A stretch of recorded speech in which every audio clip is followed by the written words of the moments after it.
memburu batu aki yang ada di Sungai Rimbaraya Biren, Alukutut.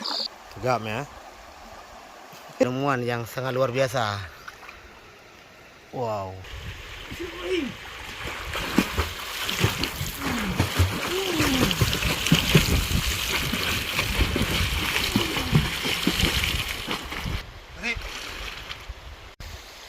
Lokasi perburuan batu aki.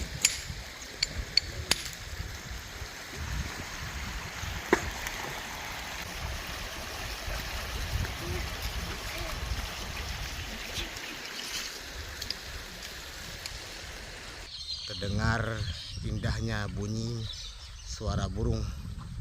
Mereka sepertinya terganggu dengan hadirnya kami di Sungai Rimbaraya ini.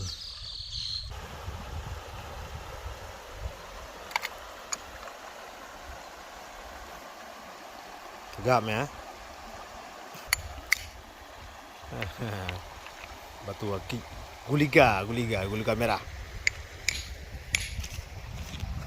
Tekan. Naik mana? Melangau juga.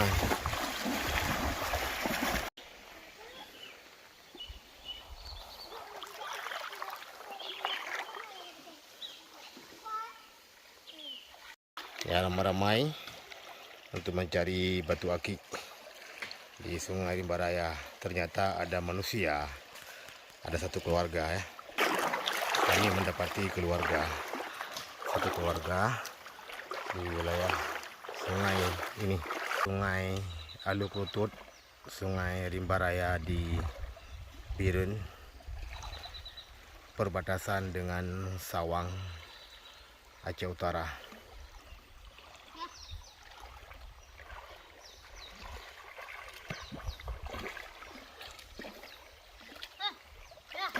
Tiga lah.